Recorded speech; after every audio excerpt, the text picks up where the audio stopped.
કેમ છો મજા? વેલકમ બેક ટુ માય નો વ્લોગ. કાલે ખબર છે મને વ્લોગ નતો આવ્યો. કેમ કે નતો આવ્યો? કેમ કે કાલે આપણને ટાઈમ નતો મળ્યો એડિટિંગ કરવાનો, એટલા માટે આપણો વ્લોગ નતો આવ્યો. હાલો તમને આજનો વ્લોગ કન્ટિન્યુ કરી દઉં. કાલે આપણે દાદા ને દાદી આવ્યા હતા, એટલે આપણે બધાને ત્યાં જમવાનું હતું. હમણાં કાકી છે, જોવા બધા, અને આ મામા મમ્મી છે. તમે ઓળખતા તો નહીં હોય તો તમને બતાવી દઉં. આજે ફેસ રિવીલ થઈ ગયું. ભાઈ આ ભાઈ બેઠા બેઠા ઊંઘતા હતા, વિડીયો લઈ લીધો. ઉંદેડા કાપડી ગયેલી અને ચોકલેટ લઈ આવ્યો. ખબર નહીં ક્યાં લાવ્યો. આ ભાઈના શખ્સ બતાવજો. આ રહ્યા જો બેઠા બેઠા. રામ જાણે હું પ્રોબ્લેમ આવે. ઘડીકમાં બેટરી જતી રહે, ઘડીકમાં હોરન જતા રહે. આજે હોરન નખાઈ જ લીધો ફાઇનલી. તમને બતાવી દો. વચ્ચે આપણે માંડવો હતો, માંડવાની કેસેટ આવી ગઈ હતી ને આપણે બેઠા બેઠા જોતા હતા. આગળ તમને બતાવી દઉં, જો આગળ તમે જોઈ લેજો.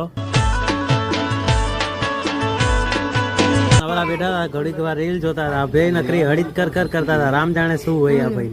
આપણા કાકા છે જે સોડાના એકદમ સ્પેશિયાલિસ્ટ માણસ છે. તમારે કોઈ સોડાનો ઓર્ડર દેવો હોય ને તો અમને કોન્ટેક્ટ કરો. નીચે તમને કોન્ટેક્ટ આપી દઈશ. બીજી કઈ તકલીફ હોય ને તો તમને કોન્ટેક્ટ કરાવી દઈશ. તમે મળવું હોય તો નીચે કમેન્ટમાં